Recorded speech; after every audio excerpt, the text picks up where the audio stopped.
The message arrived at Earth's furthest outpost on a quiet Tuesday. It came not as a shout but as a whisper, a signal so faint that the computers almost missed it. Almost. Officer Tai-Ho Lee was halfway through his night shift at Deep Space Monitoring, Station Epsilon, when the alert pinged. He rubbed his tired eyes, expecting another false alarm from cosmic background radiation. Instead, the pattern recognition software had flagged something unprecedented. An artificial signal. Definitely not human in origin. "Captain Jin, you might want to see this," Tai-Ho called, his voice suddenly dry. Captain Sunmi Jin appeared at his shoulder within moments, her usual composed expression replaced by undisguised wonder as she studied the signal pattern. "Run it through the translator matrix," she ordered. The computers worked for nearly an hour, finding patterns, establishing linguistic baselines, comparing the structure to all known human languages. Finally, the speakers crackled to life with a voice that was distinctly non-human yet hauntingly clear. "This is Ambassador Terrell of the Lumari Conclave. Our colonies are being systematically destroyed by a species called the Vex. They show no mercy. They take our people. We have tried peace talks, we have tried running away, we have tried giving up, nothing works. If anyone receives this message, please help us. We are not fighters. We cannot stop them alone." The message repeated 3 more times before fading into static. Captain Jin and Officer Lee stared at each other in stunned silence. Humans had wondered about alien life for centuries, had even prepared for contact, but nobody had expected first contact to be a desperate plea for help. "Send it up the chain," Jin finally said. "Priority Alpha." Within 6 hours, the message had reached Earth Defense Command. Within 12, it had reached the desk of Fleet Admiral Doyun Park. The Admiral's weathered face remained impassive as he watched the translated message for the 5th time. "Coordinates?" he asked the intelligence officer standing nearby. "We've triangulated the signal origin to a star system about 2 weeks' travel at maximum engine capacity, sir. Preliminary scans suggest Class M planets in the habitable zone." "Admiral," Park nodded slowly. "And we're certain this is legitimate, not some elaborate hoax?" "The signal came from deep space, sir, beyond our farthest colonies. The language structures are unlike anything in our databases, and the transmission method uses principles we've only recently begun to understand. If it's a hoax, it's beyond our current technology." The Admiral turned to the window, looking out at the gleaming ships docked at the orbital defense platform. Humanity had ventured into space with caution, building defenses before expanding outward. Earth's history of conflict had taught them to be prepared. Now, it seemed that preparation might serve a purpose none had anticipated. "Assemble a response team," he ordered. "The diplomatic corps, xenobiologists, and military personnel. I want our best and brightest, and I want the Horizon prepped for launch." The Horizon was Earth's most advanced deep space vessel, equipped with both diplomatic quarters and military capabilities. A ship designed for first contact scenarios, though its designers had never imagined it would be answering a distress call. Commander Ji-Ho Kim received his orders 3 days later. A decorated officer with a reputation for level-headedness, he had been chosen to lead the mission. As he reviewed the personnel files for his crew, he felt the weight of history on his shoulders. Humans were about to meet aliens for the first time, and those aliens needed their help. "Commander, the final crew manifest needs your approval," said Lieutenant Mina Park, sliding a tablet across his desk. Ji-Ho scanned the list. Top diplomats, scientists, and a contingent of Earth's special forces. "Have they been briefed?" "As much as possible, sir. Though how do you really prepare for something like this?" Ji-Ho had no answer for that. The Horizon launched a week later, accelerating to its maximum sustainable speed once it cleared the solar system. The crew spent the journey training, preparing, speculating. What would the Lumari look like? What were these Vex that threatened them? And why had the distress signal reached Earth of all places? 2 days before arrival, the ship's sensors detected the aftermath of violence. Debris fields that had once been space stations or ships. Radiation signatures from weapons unlike any in human arsenals. "Looks like they weren't exaggerating the threat," Ji-Ho said grimly as he studied the sensor readings. The Lumari sanctuary moon came into view the next day. A gleaming, beautiful world with sprawling cities visible even from orbit. And in high orbit around it, the remains of what had clearly been a defensive line, now shattered. "Incoming transmission," announced the communications officer. The main screen flickered to life, revealing a being unlike anything from Earth. Yelikao, Lumari representative, had 4 eyes, luminescent skin that shifted colors subtly, and a grace to its movements that seemed almost like floating. You came," the alien said through the ship's translation system, its skin pulsing with colors that the xenobiologists would later identify as disbelief and hope. "We didn't think anyone would hear us. We didn't know there were others who could help." Jiho stepped forward, conscious that he was the first human to formally address an alien species. "I am Commander Jiho Kim of Earth. We received your distress call. We've come to help." He paused, then added with quiet determination, "Tell us about these Vex." The Lumari's skin changed to a deep blue. "They are coming back. Soon. They always come back." The meeting room aboard the Earthship Horizon felt too bright, too loud, and too heavy for the Lumari delegation. The 3 alien representatives moved with visible strain under Earth normal gravity, their luminescent skin pulsing with muted patterns of distress. Ambassador Terrell, the tallest at barely 5 feet, seemed to be faring the best of the 3. "Commander," Jiho adjusted the environmental controls, reducing gravity to 70% of Earth normal. The relief on the aliens' faces was immediate and obvious. "Thank you," Terrell said, the translator converting his musical tones into crisp English. "Your world must be formidable to produce beings who thrive in such conditions." "Earth has its challenges," Ambassador Hagen replied diplomatically.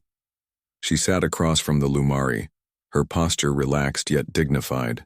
"We evolved alongside predators and survived natural disasters. It shaped us."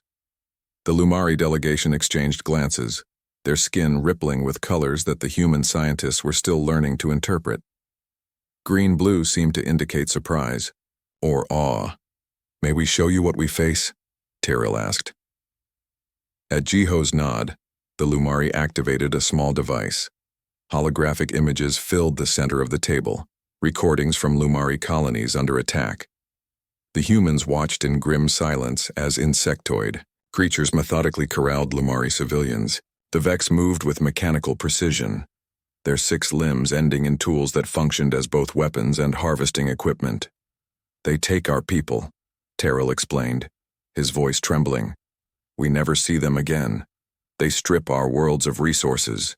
They destroy what they cannot use." Major Dongyun, the security chief, leaned forward. "Your defenses?" "We are not warriors," answered one of the other Lumari, her name translated as Nari. "Our species evolved on a world with few dangers. We developed technology, art, philosophy, but not weapons." Dongyun exchanged glances with Jiho. The tactical implications were clear. The Lumari were essentially defenseless against a predatory species. "How many worlds have you lost?" Heijin asked gently. 7 colonies, millions of lives." Terrell's skin darkened to purple. Grief, the humans guessed. The meeting continued for hours. The humans learned that the Lumari came from a gentle world, with minimal seasonal changes, few natural disasters, and no large predators. Their society had developed around cooperation rather than competition. They had ventured into space seeking knowledge and connection, not resources or territory. When the Lumari delegation finally departed to rest in their specially prepared quarters, the human leadership remained to discuss what they had learned. "They're essentially space botanists," Dongyun said, not unkindly. "Peaceful, advanced in some ways, but completely unprepared for something like the Vex." Dr. Minji, the chief xenobiologist, nodded. "Their physiology tells the story. Low muscle density, minimal adrenaline production, sensory organs optimized for beauty rather than threat detection. Evolution didn't prepare them for conflict." Jiho studied the frozen image of a Vex harvester. "And what about these Vex? What do we know?" "Not enough," Heijin admitted. "But from what we've seen, they're resource-focused predators. The Lumari are just another resource to them. The next day brought a new revelation. The Lumari requested a tour of the horizon, curious about their rescuers' technology. As Terrell observed the humans going about their duties, he noticed a crewman lift a heavy equipment case with ease. "That container," Terrell said, skin flashing yellow with surprise. "What does it contain?" "Spare parts for the shuttle," the crewman answered. "About 60 kilograms. Terrell's 4 eyes blinked rapidly. "And you lift this alone? Without assistance?" The crewman looked confused. "Yes, sir. It's not that heavy." Later, in the ship's gym, the Lumari delegation watched in stunned silence as off-duty crew members exercised. Lieutenant Mina performed pull-ups, her muscles working smoothly under her skin. Across the room, 2 security officers sparred, their movements controlled but powerful. "Your bodies," Nari said, her skin shifting to a color the humans hadn't seen before. "They are weapons themselves." Jiho had joined the tour and caught this exchange. "We don't think of ourselves that way. We're adapted to our environment, that's all." "You don't understand," Terrell said urgently. "In galactic classification, worlds are categorized by habitability. Gentle worlds like ours are nursery worlds. Moderate worlds with some challenges are standard. But worlds with crushing gravity, extreme temperatures, dangerous fauna, unpredictable weather patterns." His skin pulsed deep red. "Those are death worlds. No one believed intelligent life could evolve in such conditions." The humans exchanged glances. Earth, with its earthquakes, hurricanes, predators, and diseases, was clearly a death world by these standards. "And the Vex?" Hagen asked carefully. "What kind of world did they evolve on?" "A standard world," Terrell answered.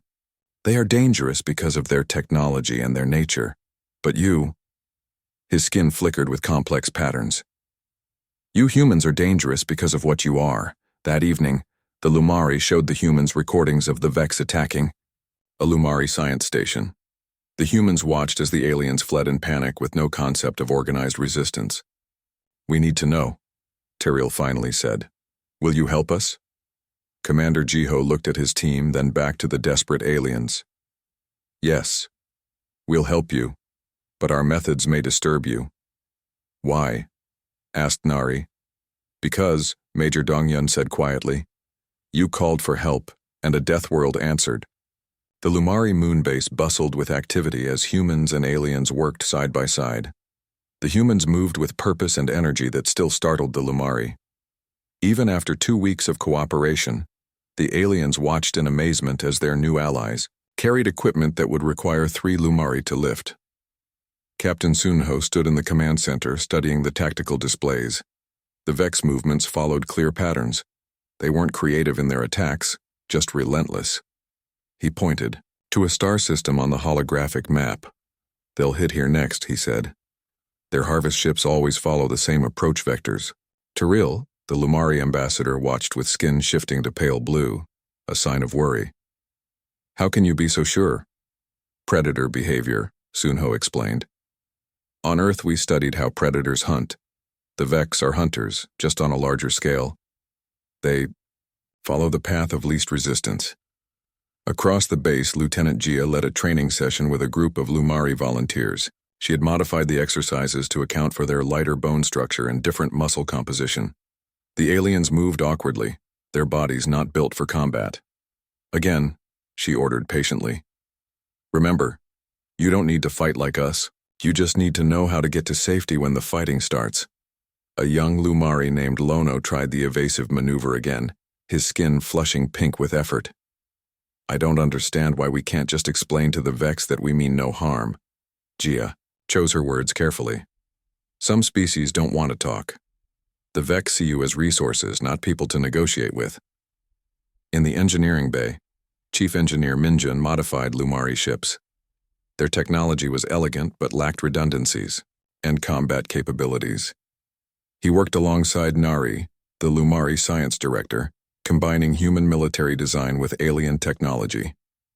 "Why do you have 3 backup systems?" Nari asked, her 4 eyes blinking in confusion. Because things break in combat, Minjun explained. On Earth, we learn to plan for failure. That seems pessimistic, Nari said. Minjun smiled. We call it realistic. Hope for the best, plan for the worst. The two species continued their work, each day bringing new challenges in communication and cooperation. The humans were careful not to frighten their allies with the full extent of their combat abilities, while the Lumari struggled to understand the human capacity for controlled violence. Commander Jiho met with his officers each evening to assess progress. Major Donghyun reported on security, Lieutenant Jia on training, and Minjun on technical adaptations. The plans were coming together, but time was running short. The Vex scout ships have been detected at the edge of the system, Donghyun reported one evening. Based on previous patterns, the main fleet will arrive within 3 days. Jiho nodded. Are the defensive systems ready? As ready as they can be, Minjun replied. The Lumari shields are impressive, but they were designed to protect against space debris, not weapons fire. We've reconfigured them, but they won't hold forever. And our people? Jiho asked. The human contingent is combat ready, Donghyun said. The Lumari, they're trying their best. The next morning, Jiho visited the medical bay. Dr. Yuna showed him the results of her research on Vex biology, based on samples recovered from previous attack sites. They're not as physically resilient as humans, she explained. Their exoskeletons provide protection, but they don't have our endurance or pain tolerance. Weaknesses? Their vision is primarily movement-based, and they rely heavily on chemical signals for communication. Disrupt those and we might be able to confuse their coordination. Jiho made notes. Every advantage would count in the coming battle. Later that day, alarms blared throughout the base. A Vex scout ship had broken through the outer sensor perimeter and was approaching the moon. All personnel to battle stations, Jiho ordered over the comm system. This is not a drill. The humans moved with practiced efficiency, taking up defensive positions. The Lumari, despite weeks of training, scattered in confusion. Terrell tried to organize his people, but panic was spreading. Stay calm and follow the evacuation plan, Jiho instructed. Captain Sunho, status of the intruder? Single scout ship, light armament. Likely a reconnaissance mission, Sunho reported from the command center. Let's show them what they're dealing with, Jiho said. Tactical Team Alpha, prepare to engage. Idias. Lumari watched in awe as the human security team geared up. They moved with deadly grace, checking weapons and communication systems. Major Donghyun briefed his squad, his voice calm despite the situation. Remember, we need intelligence more than kills. Capture if possible. The scout ship landed 2 kilometers from the base. 6 Vex emerged, their insectoid forms moving with precise mechanical motions. They began setting up scanning equipment, unaware that they were being watched. The human strike team moved silently through the terrain. When they sprung their ambush, the Vex seemed genuinely surprised, a reaction the humans noted with interest. 2 Vex were stunned and captured. The others were neutralized. When it was over, the Lumari stared at the humans with new understanding. Despite weeks of preparation, they had never truly comprehended what these Deathworlders could do in actual combat. The humans had moved faster, hit harder, and thought more tactically than seemed possible. Are all humans like this? Tyrell asked, Jiho later, his skin shifting between colors of awe and fear. This was just a small skirmish, Jiho replied honestly. You haven't seen what humans can really do yet. That night, as the captured Vex were studied and their equipment analyzed, the Lumari gathered to discuss what they had witnessed. Their gentle species had called for help across the stars, never imagining what would answer. Beings evolved in conditions that would kill a Lumari within hours, beings whose bodies and minds were forged in the crucible of a world that the galaxy classified as uninhabitable. They had called for saviors and gotten warriors instead. Admiral Jiwoo stood on the bridge of the human flagship, her eyes fixed on the holographic display of the battle zone. 5 Lumari planets had fallen, but she was determined that no more would be lost. Around her, the crew worked with the focused intensity that humans brought to war. The Vex fleet has entered the outer system, her tactical officer reported. Preliminary count shows 32 vessels, mostly mid-size. Admiral Jiwoo nodded. Begin the engagement sequence. Let's show them what humanity can do. Outside, the void blazed with weapons fire. The Vex had expected an easy victory against the Lumari defenders. They hadn't expected humans. They certainly hadn't expected the brutal combat tactics that the human fleet employed. The battle for the fourth planet in the Lumari system lasted 16 hours. The Vex lost 12 ships, the humans lost 3. The Lumari watched from their remaining ships, skin flickering with patterns of shock and awe as their allies fought with a ferocity they had never imagined. They're retreating, reported Lieutenant Taiho, his voice steady despite the exhaustion of the prolonged battle. Their remaining ships are regrouping near the fifth planet's moon. Admiral Jiwoo studied the tactical display. They're not regrouping. They're calling for reinforcements. She turned to the communications officer. Send word to the ground team. The window is open. They need to move now. On the surface of the fifth moon, Major Dong-hyun led his special forces team through twisted corridors of a Vex forward base. Human combat suits hissed quietly as the environmental systems compensated for the harsh conditions. The team moved, with practiced precision, eliminating Vex sentries with silent efficiency. Command, we've reached the central processing facility, Dong-hyun reported. Beginning Phase 2 of the operation. The facility housed hundreds of captured Lumari, kept in stasis pods. The sight of his allies, helpless and awaiting processing, hardened Dong-hyun's resolve. The humans had learned what the Vex did with their captives. The aliens were used for biological components, their genetic material harvested to create new Vex warriors. Set charges here and here, he instructed his demolitions expert. We want the east section intact for the rescue, but the processing centers need to be destroyed. A young Vex soldier appeared around the corner.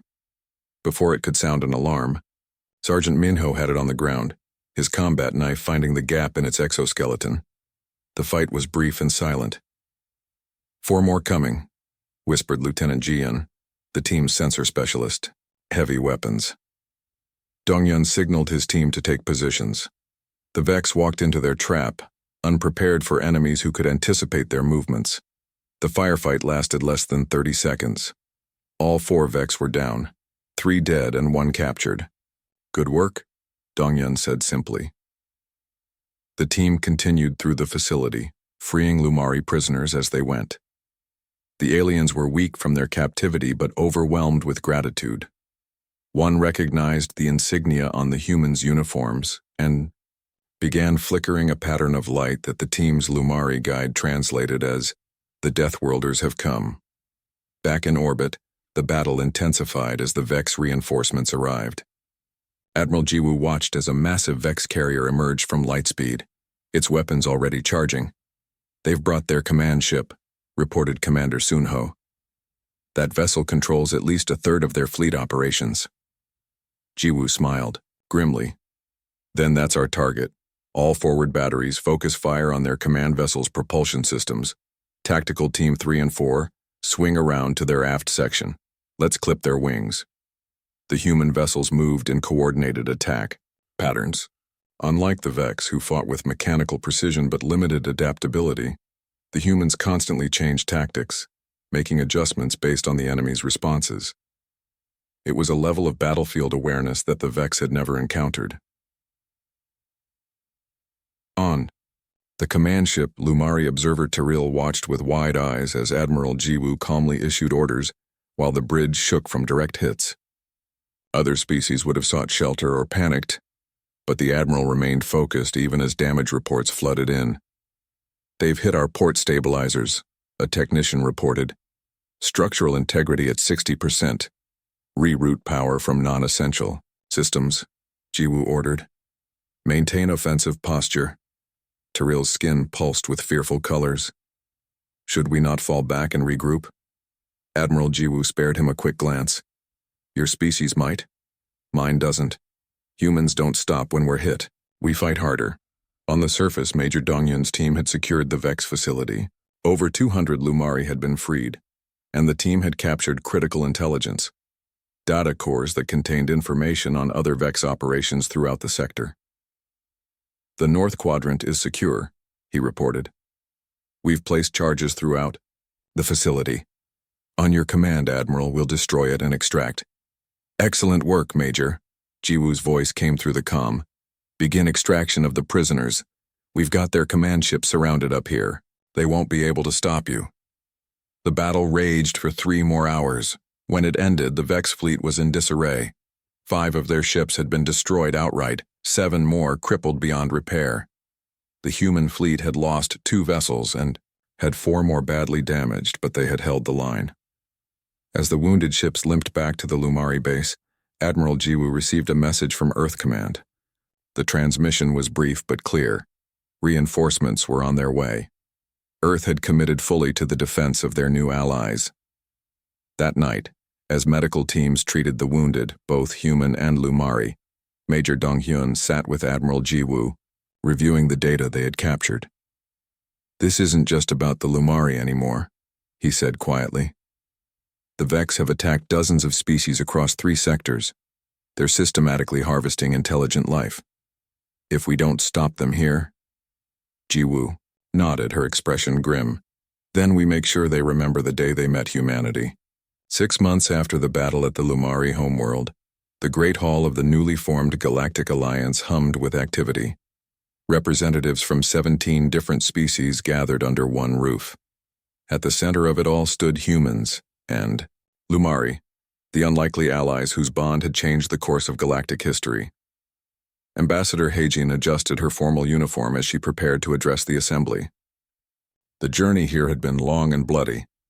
The Vex had not surrendered easily. It had taken 3 major battles and countless smaller engagements before the predatory species had finally retreated to the far edges of known space. "Are you ready?"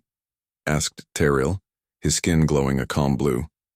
The Lumari ambassador had become a close friend during the conflict, though he still sometimes flinched at sudden human movements. "As ready as I'll ever be," Heijin replied with a smile. She stepped onto the raised platform. The universal translators hummed to life, ready to convert her words into the languages of all assembled species. 6 standard cycles ago, the Lumari sent a desperate call for help into the unknown reaches of space. She began. They had no reason to believe anyone would answer. But someone did. Humanity did. The gathered representatives watched with various expressions of interest, respect, and in some cases lingering wariness.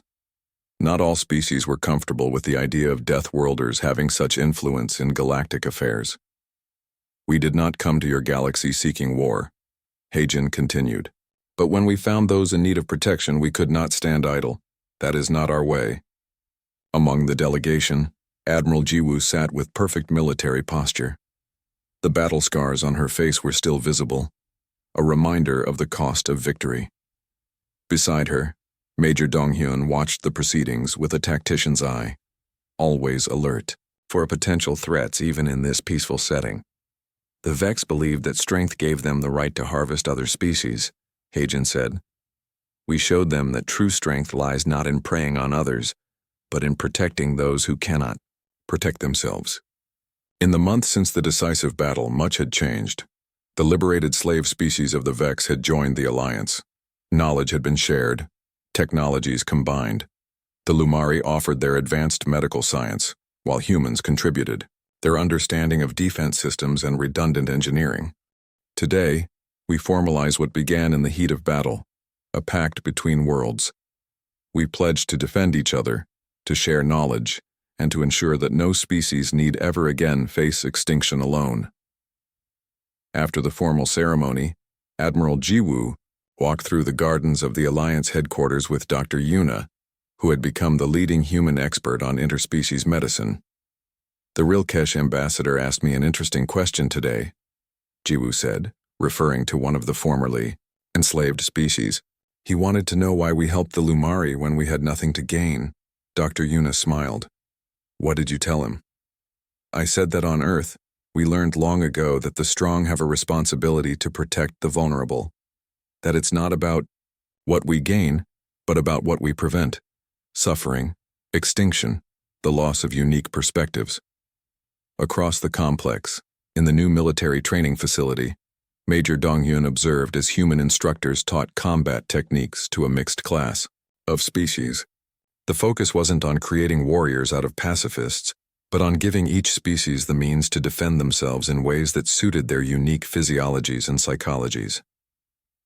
A young Lumari named Lono, who had fought alongside Donghyun in the final battle, demonstrated a defensive maneuver to his classmates. His movements were fluid but effective, not mimicking human combat styles, but adapting the principles to Lumari capabilities. "They're learning quickly," said Commander Jiho, who had joined Donghyun at the observation window. "They're motivated," Donghyun replied. "Nothing teaches faster than necessity." In the science wing, engineer Minjun collaborated with Nari on a new project, ships designed to incorporate the best elements of all Alliance species technologies.